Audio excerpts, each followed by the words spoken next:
Sampai isyak ada kan? Sebelum isyak ada lagi. Ini orang lain punya sampul, kita tak tahu saya ganti.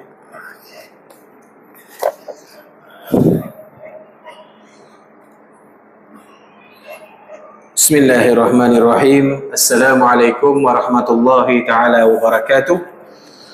Mari sama-sama kita mulakan majlis ilmu kita pada malam yang penuh mulia ini dengan Ummul Furqan lin Nabiyil Karim wa alihi wa ashabihil kiram.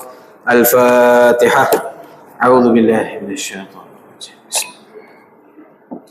Alhamdulillahi rabbil alamin. Arrahmanir rahim. Iyyaka na'budu wa iyyaka nasta'in.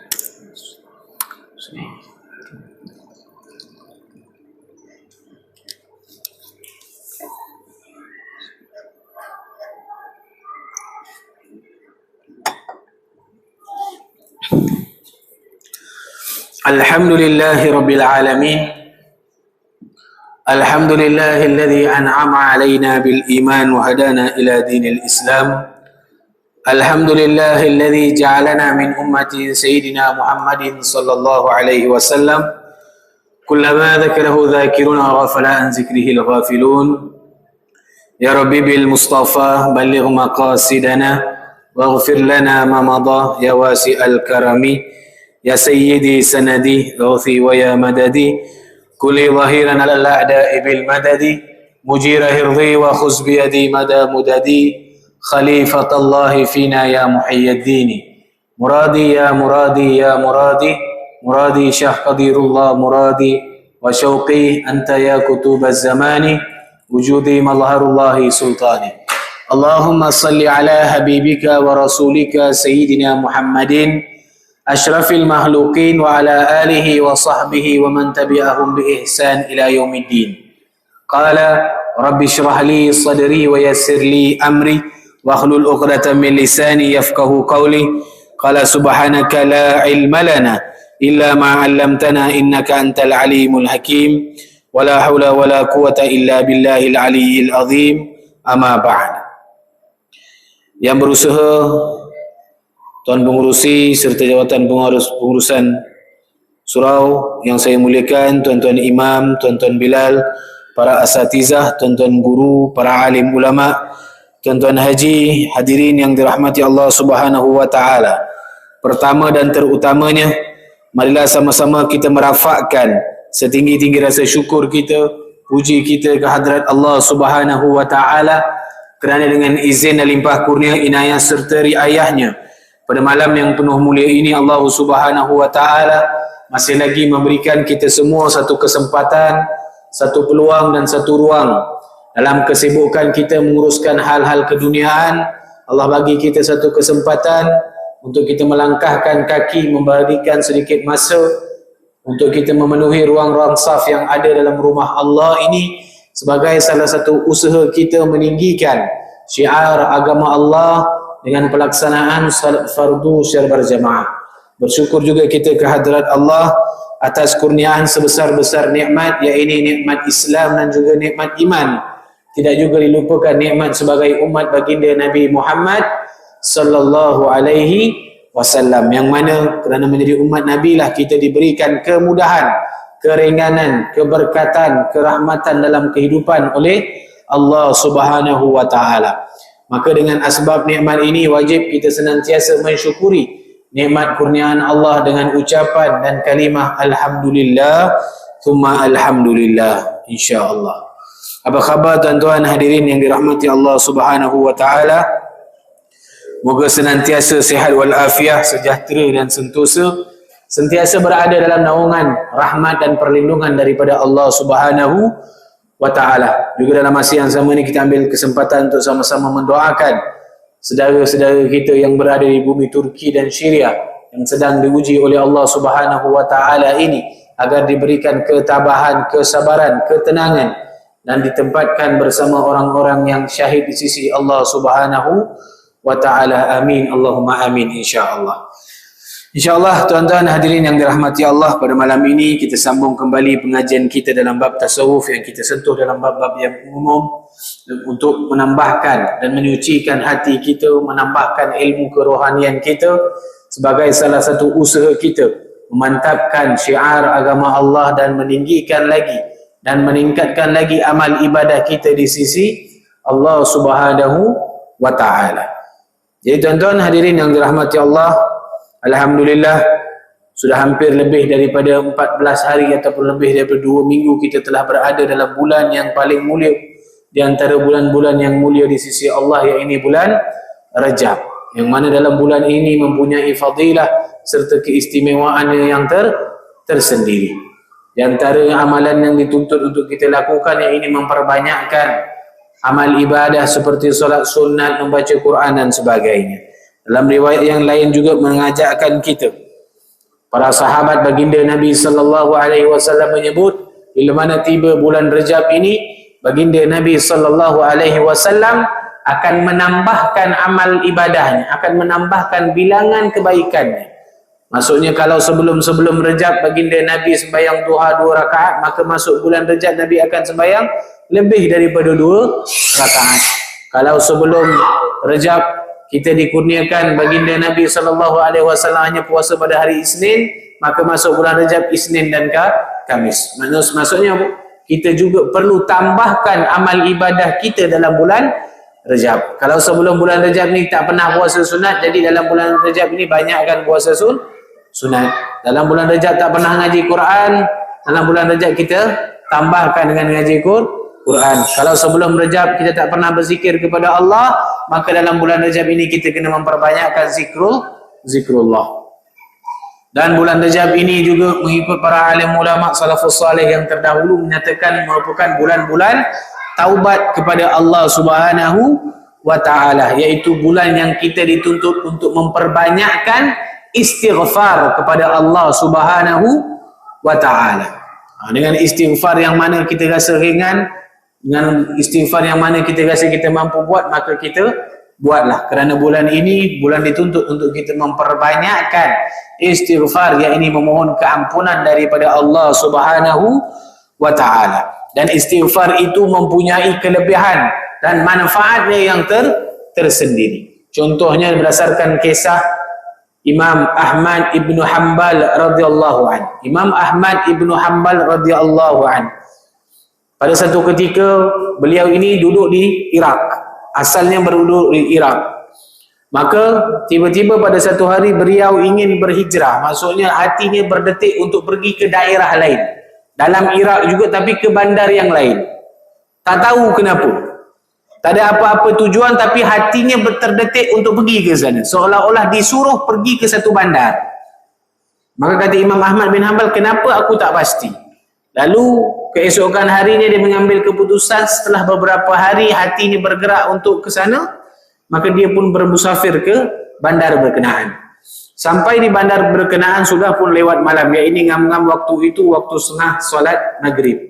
Dengar dilaungkan azan maghrib, maka Imam Ahmad bin Hanbal berhenti lalu sembahyang maghrib di masjid berkenaan. Habis sembahyang maghrib, Imam Ahmad pun mengaji Quran dan sebagainya sehingga waktu Isya, habis sembahyang Isya, maka tak ada apa lagi tujuan, tak ada nak jumpa siapa, tak tahu kenapa tiba-tiba nak datang bandar. Lalu Imam Ahmad bin Hanbal ambil keputusan untuk rehat di masjid berkenaan, dan kalau tak ada apa, esok pagi akan beransur pulang ke tempatnya di kampungnya. Maka kita tengah-tengah berehat di dalam masjid, datanglah pengurusi masjid. Dia kata, wahai tuan, kamu buat apa di sini? Mereka pada zaman itu kenal Imam Ahmad bin Hanbal pada nama, tak kenal pada rupa. Zaman tu tak ada Facebook, tak ada apa, tak ada WhatsApp pun tak ada, jadi tak viral, mukanya tak viral, tak ada orang kenal, tapi kenal nama. Tuan guru Imam Ahmad bin Hanbal, orang majoriti orang di Iraq kenal, seorang alim yang hebat, mempunyai mazhab yang masyhur, namun tidak pernah melihat. Jadi pengurusi pun tanya, tuan buat apa di sini? Katanya Imam Ahmad bin Hanbal, saya ni datang daripada bandar ini, InsyaAllah esok pagi saya akan keluar balik, saya musafir, jadi tak ada tempat tinggal kat sini, tak ada rumah, tak ada hotel dan sebagainya. Jadi saya nak berehatlah dalam masjid ni. Kata pengurusi tak boleh. Masjid bukan tempat untuk baring, untuk rehat. Tak, keluar. Kena keluar. Tinggalkan masjid berkenaan. Jadi Imam Ahmad bin Hanbal keluarlah daripada ruang utama, duduk di koridor masjid. Baring di situ. Datang pula Tok Siap. Datang tegur. Wahai tuan, buat apa kat sini? Kata Imam Ahmad bin Hanbal, aku ni musafir. Tak ada tempat nak tinggal. Jadi aku duduklah di ruang koridor ni sementara tunggu subuh esok. Kata Tok Siap, tak boleh. Ni kawasan larangan. Maka dalam setengah riwayat lain menyebut sehingga menghirit. Tarik tangan Imam Ahmad keluar. Dihalau Imam Ahmad bin Hanbal keluar daripada masjid. Jadi kalau pengurusi kita kat surau, kat masjid kita halau kita tuan-tuan, zaman Imam Ahmad pun dah kena halau dah. Apa dah lagi kita? Jadi apa berlaku? Jadi ketika mana Tok Siap tengah-tengah berbicara, tengah diskusi, tengah marah, Imam Ahmad bin Hanbal ni diperlihatkan oleh seorang penjual roti yang berada di luar kawasan masjid.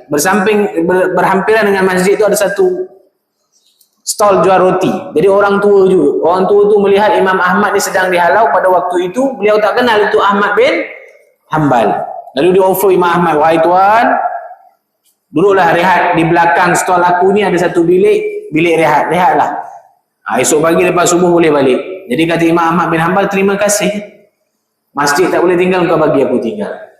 Jadi kata Imam Ahmad bin Hanbal, ketika aku rehat melihat orang tua ini tengah menguli tepung nak buat roti ni, lidah dan bibirnya tidak berhenti beristighfar kepada Allah Subhanahu wa ta'ala. Astaghfirullahalazim wa atubu ilaih. Astaghfirullahalazim wa atubu ilaih. Ambil tepung, ambil gula, ambil garam, tak pernah berhenti. Tak pernah berhenti lidah dan bibirnya daripada beristighfar kepada Allah Subhanahu wa ta'ala.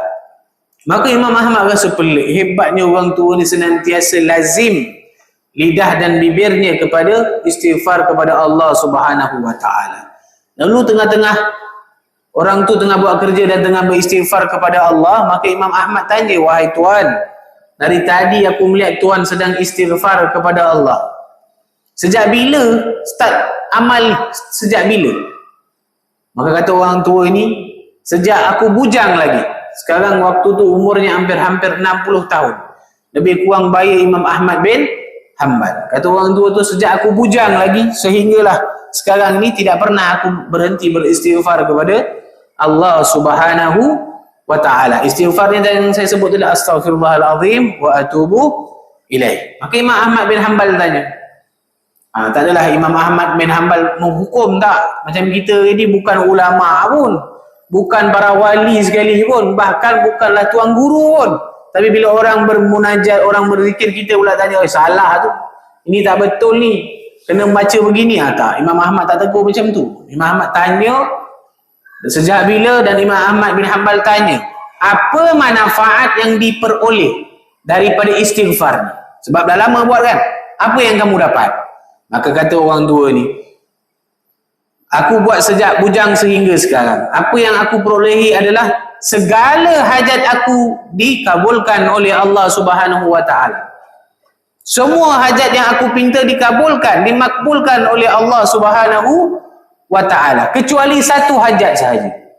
Imam Ahmad pun tanyalah, semua hajat kabul, satu tu apa?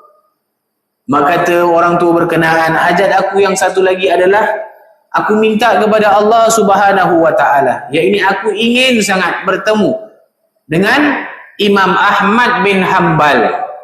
Aku teringin sangat nak bertemu dengan Imam Ahmad bin Hanbal. Kata Imam Ahmad bin Hanbal, Allahu Akbar. Kerana istighfar itulah aku yang berada di bumi lain digerakkan oleh Allah untuk datang ke bandar engkau. Kerana zikir engkau itu tadilah aku patutnya tinggal dalam masjid, pengurusi halau aku keluar dari masjid. Kerana zikir engkau tadi itulah, kerana Tok Siap tu menghalau aku sampai bertemu dengan engkau, dan aku tinggal di tempat rehat engkau. Hanya kerana apa? Istighfar kepada Allah Subhanahu wa ta'ala. Dalam setengah hadis baginda Nabi menyebut, barang siapa yang melazimi. Apa yang dimaksudkan dengan lazim? Lazim itu bukan berturut-turut, maksudnya senantiasa. Senantiasa, bukan pada waktu zuhur, bukan pada waktu asar, bukan pada sesuatu waktu yang tetap. Lazim itu 24 jam sehari, senantiasa. Dia ada masa jadi istighfar, itu lazim. Dia bukan wirid. Wirid ini ada masa-masa yang tertentu. Dia lazim. Baginda Nabi kata, barang siapa yang senantiasa lidah dan bibirnya lazim beristighfar kepada Allah, maka dia akan dapat dua manfaat. Satu, dikabulkan akan segala hajatnya. Yang kedua, akan dikeluarkan daripada segala masalah dan diberikan rezeki yang tak disangka-sangka. Ini dua manfaat kelebihan orang yang senantiasa beristighfar kepada Allah Subhanahu wa ta'ala. Maka bulan Rejab ini ulama mengajar kita untuk senantiasa beristighfar kepada Allah Subhanahu wa ta'ala. Masih ada lagi masa, maka banyakkanlah kita bermula saat ini untuk senantiasa beristighfar kepada Allah Subhanahu wa ta'ala, sehingga kita dipertemukan oleh Allah dengan bulan Ramadan. Dan dalam bulan Ramadan ini Nabi tidak lagi longlai, Nabi tidak lagi santai.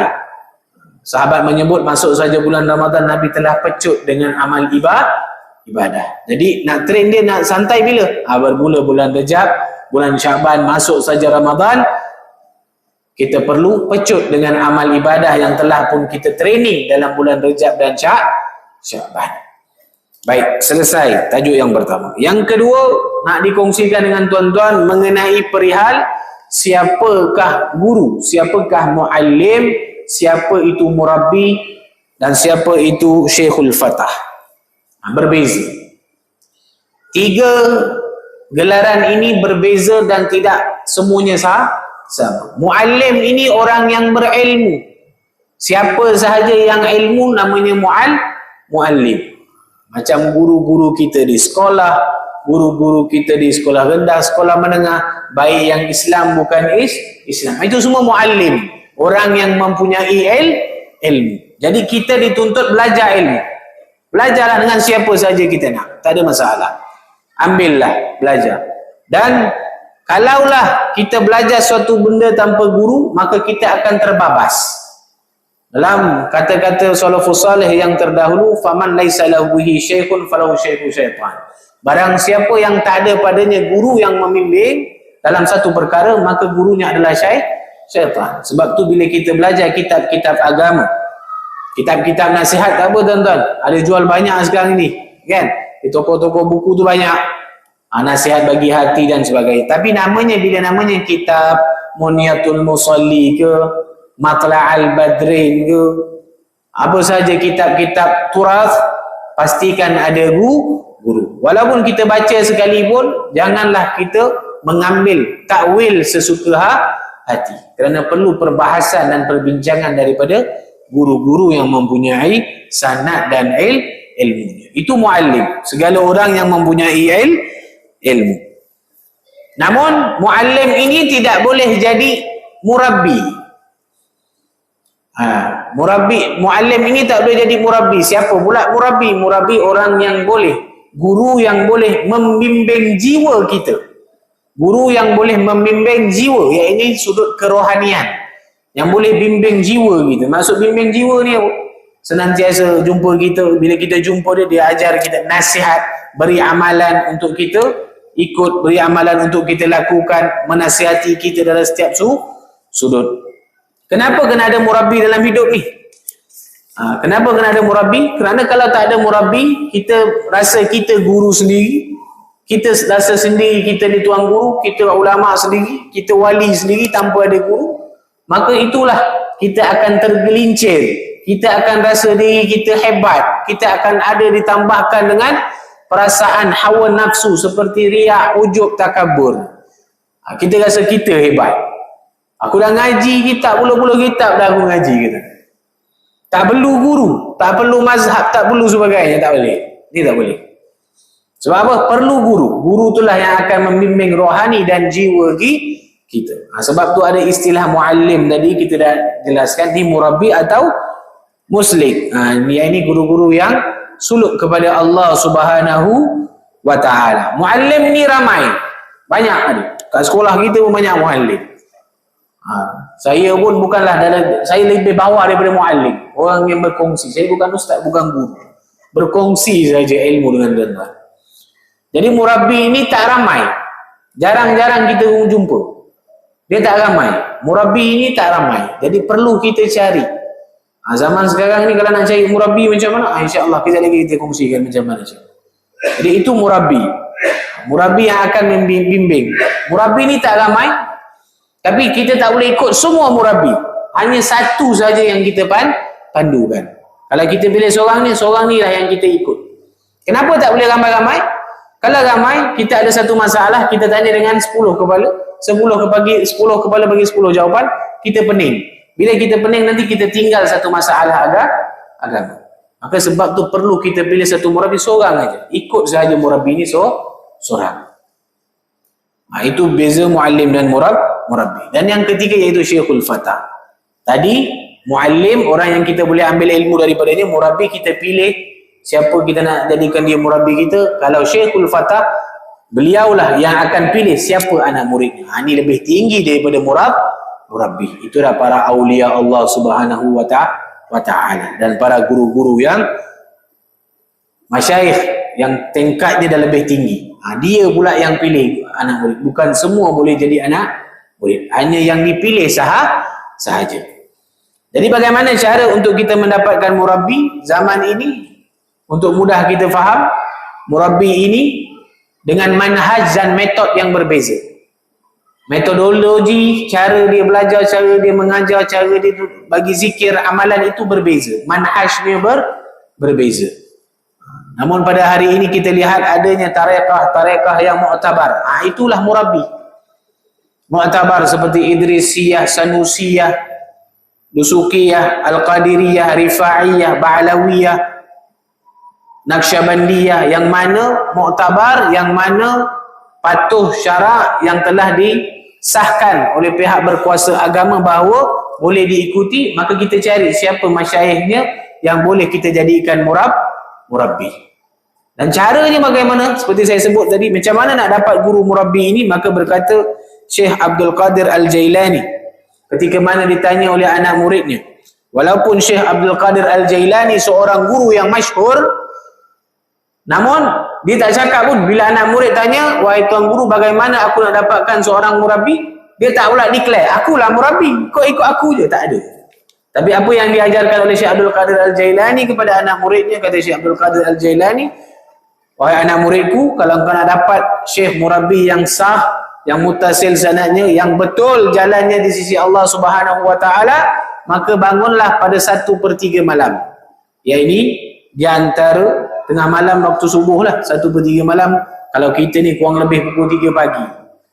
Bangun kepada Allah, taubat kepada Allah Subhanahu wa ta'ala, lalu baca, sedekahkan, hadiahkan bacaan Yasin dan selawat kepada baginda Nabi sallallahu alaihi wasallam. Kemudian solat hajat, mohon petunjuk daripada Allah Subhanahu wa ta'ala. Mohon petunjuk untuk apa? Untuk minta kepada Allah siapa yang boleh aku ikuti, yang boleh bimbing aku, yang boleh aku jadikan murabbi. Minta kepada siapa? Allah Subhanahu wa ta'ala. Ini yang diajar oleh Syekh Abdul Qadir Al-Jailani. Padahal beliau merupakan syekh yang besar, tuan guru yang masyhur. Tapi beliau sendiri tidak declare, kena ikut aku, tak ada. Beliau ajar kita apa? Kena cari dengan siapa? Allah Subhanahu wa ta'ala. Kenapa kita perlu ada murabbi mursyid ni, tuan-tuan? Untuk bimbing jiwa kita. Sebab kita ni manusia, tuan-tuan. Kalau bangun saja, syaitan ini akan hasut kita. Nafsu kita ni akan mendidik kita untuk, kau tengok, kau bangun subuh ni, bangun tahajud ni, sahabat-sahabat kau tidur lagi. Kata alim ulama, ada satu ketika datang seorang anak murid, tengah-tengah bangun tahajud, datang ke masjid, tengok gurunya ada. Tengok gurunya pun tengah munajat. Habis gurunya munajat, dia jumpa gurunya. Dia kata, wahai tuan guru, tadi ketika aku bermunajat, bangun subuh, bangun tahajud tadi, aku keluar daripada asrama, sahabat lain tidur. Nak tunjuk yang dia bagus lah. Nak tunjuk yang dia bagus. Dia kata, aku saja yang bangun, tuan guru datang munajat kat sini. Yang lain semua tengah nyenyak tidur. Apa kata tuan guru dia? Baik, kalau ini perbuatan kau baik, kau tidur sama dengan dia orang tadi. Sebab apa? Tak dapat apa-apa di sisi Allah Subhanahu wa ta'ala. Sebab tu perlu ada guru murabbi yang akan didik kita. Okey, macam ni. Kerana apa? Pada zaman baginda Nabi sallallahu alaihi wasallam pun, bila sahabat datang jumpa dengan Nabi, ketika mana Nabi arahkan untuk berperang, ada sahabat yang volunteer datang jumpa Rasulullah. Ya Rasulullah, boleh tak aku turut sertai dalam peperangan? Nabi kata tak payah. Jaga dulu mak kau yang kat rumah tu. Itu cara Nabi tarbiyah. Sebab tu perlu guru yang tarbiyah kita. Zaman sahabat baginda Nabi berlaku. Sahabat jumpa Nabi, ya Rasulullah, boleh tak aku turut dalam peperangan ini? Nabi kata tak perlu. Mak engkau perlukan engkau di rumah, jagalah engkau mak engkau di rumah. Datang seorang lagi sahabat, ya Rasulullah, boleh tak aku ikut turut dan serta dalam perang? Nabi kata, jaga isterimu dan ahli keluargamu yang lebih memerlukan kamu. Bukan semua sahabat tarbiyahnya sama. Dan inilah kehebatan para sahabat baginda Nabi sallallahu alaihi wasallam. Mereka mencari Nabi untuk apa? Walaupun dah bagus solatnya, walaupun dah bagus ibadahnya, tapi tetap cari Nabi untuk apa? Tambah baik amal ibadahnya di sisi Allah Subhanahu wa ta'ala. Dan kita kena buang ego kita, sombong kita, dengan tawaduk kepada Allah Subhanahu wa ta'ala. Ada seorang ulama, tuan-tuan, dia ulama, ayahnya pun ulama. Maka ketika dia masih muda, baru habis belajar, dia jumpa dengan ayahnya, dia kata, wahai ayah, hari ini aku nak jadi seorang pendakwah, nak keluar, nak berdakwah kepada masyarakat. Ayahnya kata tak payah. Belum sampai masa. Belum masanya kau nak berdakwah. Ulama ni, dah habis belajar ni. Maka dia tanya ayahnya kenapa? Ayahnya kata, okey, kau keluar. Pergi cari orang yang lebih rendah daripada kamu dari sudut ilmu dan amal. Maka ulama ni pun keluar pergi masjid. Tengok semua orang sembahyang, pergi pasar, semua orang tak ada kat pasar, semua sembahyang waktu azan, semua dah pergi masjid. Jadi tengah-tengah sembahyang tu, dia datang lambat tengok, ada satu pakcik orang tu tak sembahyang. Maka dia kata, dalam hati dia sebut, inilah orang yang lebih rendah daripada aku, tak sembahyang. Maka walaupun nampak macam tu, tapi dia cakap dengan dirinya, belum tentu dia lebih rendah, mungkin ada keuzuran. Seseorang itu kalau datang sembahyang, datang masjid tak sembahyang, mungkin ada masalah, mungkin ada keuzuran, mungkin ada kelemahan dalam dirinya yang sampai menyebabkan dia tak boleh sembahyang. Maka bukan dia orang yang lemah, dia lebih tinggi, dia sama level dengan aku. Jalan-jalan tak jumpa manusia, jumpa pula dengan keluar nampak anjing. Anjing ni lagi hina daripada aku, kan binatang. Tapi bila dia nak hina anjing tu, dia kata belum tentu. Kenapa? Ada hadis baginda Nabi sallallahu alaihi wasallam menyebut, dan firman Allah Subhanahu wa taala menyebut bahawa apa? Pada hari kiamat nanti yang akan dihisab itu manusia. Dan binatang-binatang ini akan jadi apa? Kuntu turaba, dia akan jadi pasir, dia akan jadi tanah. Maksudnya apa? Binatang ini tak akan dihisab. Maksudnya apa? Binatang ni pun tak hina. Maka dia balik, dia jumpa dengan ayahnya, dia kata, wahai ayah, aku dah jalan sekitar bandar ini, dah pergi semua pasar, dah tengok masjid, dah tengok binatang pun, tak ada satu pun yang lebih rendah daripada aku. Waktu itu ayahnya kata, okey, maka sekarang ini sudah sampai masanya untuk engkau berdakwah. Maksudnya apa? Bila melihat satu orang yang kurang baik, kita lebih rendah daripada mereka. Bukan baru kita beramal, baru kita jadi imam, baru kita jadi Bilal, baru kita datang sembahyang saf yang pertama, kita sudah mula menidakkan orang yang berada di belakang kita. Baru kita belajar sikit, kita rasa kita dah jadi ulama.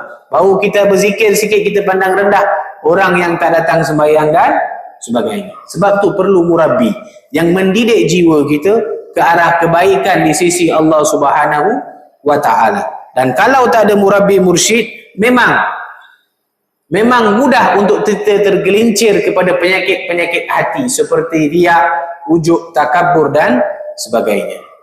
Maka dalam bulan yang mulia ini sama-samalah kita berusaha untuk mendapatkan guru murabbi untuk mendidik jiwa kita agar kita lebih selesa dalam beribadah dan dapat meningkatkan dan dapat rasa kemanisan dalam beribadah kepada Allah Subhanahu wa ta'ala sebelum kita bertemu dengan bulan Ramadan.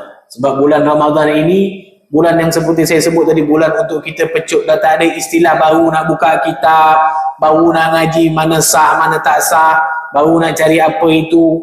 niat puasa dan sebagainya. Bukan. Bulan Ramadan datang saja, masa yang Allah berikan dalam bulan Ramadan digunakan sebaik mungkin untuk meningkatkan amal ibadah kepada Allah Subhanahu wa ta'ala. Jadi tuan-tuan hadirin yang dirahmati Allah Subhanahu wa ta'ala, apa yang dapat saya kongsikan pada malam ini, sama-samalah kita ambil iktibar dan pengajaran daripada perkongsian ini untuk kita sama-sama berusaha menambahkan serta mempertingkatkan usaha kita untuk menambahkan amal baik kita di sisi Allah Subhanahu wa ta'ala. Moga-moga dengan usaha yang kita kongsikan pada hari ini menjadi salah satu punca Allah Subhanahu wa ta'ala, menjadi salah satu asbab Allah berikan kemudahan dan pertemukan kita dengan guru murabbi yang boleh mendidik jiwa dan rohani kita ke arah beriman kepada Allah Subhanahu wa ta'ala. Amin insya-Allah. Ya tuan-tuan hadirin yang dirahmati Allah Subhanahu wa ta'ala, sebelum saya mengundur diri, saya menyusul sebuah jadi mengampun dan maaf anda dalam penyampaian perkongsian saya ada terkasar bahasa, tersilap bicara. Yang baik, yang indah milik Allah Subhanahu wa ta'ala, yang salah, yang silap dari kesilapan, kekurangan yang ada pada saya juga, dengan izin Allah saya tangguhkan majlis ilmu kita pada malam ini. Dan wabillahi taufiq wal hidayah. Wassalamualaikum warahmatullahi ta'ala wabarakatuh.